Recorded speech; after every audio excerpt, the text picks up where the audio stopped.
Hello my dear students. तो बच्चों आज सीखने जा रहे हैं हम बैलेंस ऑफ पेमेंट।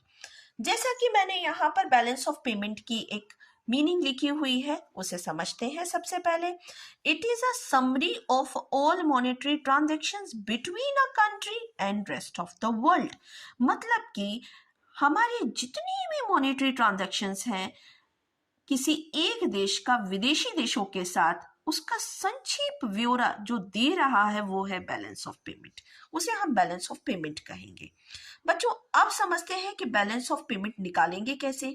तो all receipt of foreign exchange minus all payment of foreign exchange, मतलब कि हमारे फॉरेन एक्सचेंज की जितनी रिसिप्ट है उसमें से माइनस कर दो फॉरेन एक्सचेंज के जितने पेमेंट है, उससे पता चल जाएगा बैलेंस ऑफ पेमेंट एग्जैक्टली है कितना। अच्छा, इसके बाद बच्चों हम समझेंगे कि बैलेंस ऑफ पेमेंट के कंपोनेंट में क्या क्या चीजें आती हैं। तो पहला जो है इसके अंतर्गत आता है करेंट अकाउंट, उसके बाद आता है बेटा कैपिटल अकाउंट, और उसके बाद आता है हमारे ऑफिशियल रिजर्व्स। हम समझेंगे आज बैलेंस ऑफ पेमेंट के कंपोनेंट का पहला पॉइंट जो कि है करेंट अकाउंट। बच्चों आज करेंट अकाउंट में भी ये बात समझनी है कि आखिर करेंट अकाउंट में क्या होगा। बच्चों बड़ा ध्यान से समझना, इसमें करंट अकाउंट में फॉरेन एक्सचेंज का आना और जाना दोनों स्थिति बनेगी, लेकिन इसकी वजह से ना तो कोई लायबिलिटी और ना ही कोई एसेट जो है वो बढ़ेगी या घटेगी।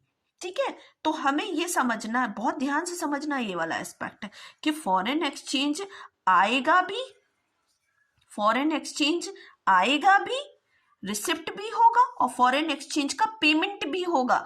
लेकिन ध्यान रखने वाली बात यह है कि नॉन लायबिलिटी जो है वो हमारी बढ़ेगी ना घटेगी, ना एसेट बढ़ेगा और ना ही घटेगा।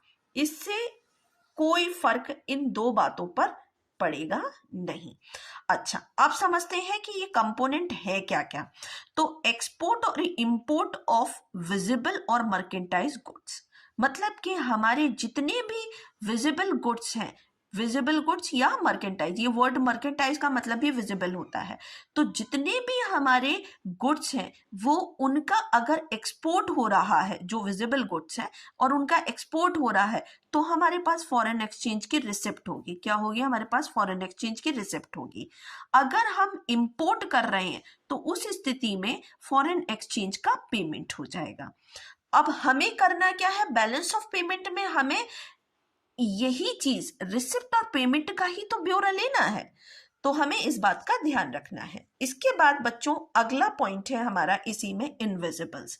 इनविजिबल में सबसे पहली बात आती है इनकम। इनकम, अब वो इनकम में क्या इंक्लूड होगा? All component of income from factor services.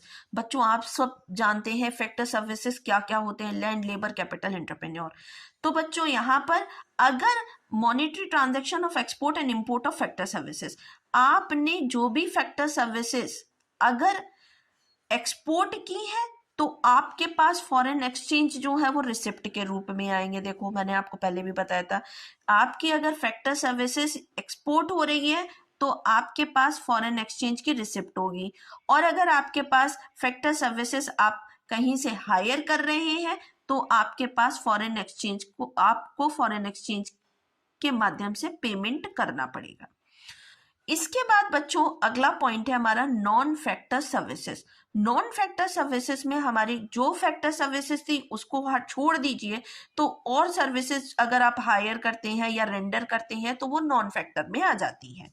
तो नॉन फैक्टर में जैसे कि शिपिंग हो गया, इंश्योरेंस हो गया, बैंकिंग हो गया, ये सब कुछ जो है वो नॉन फैक्टर सर्विसेज हैं।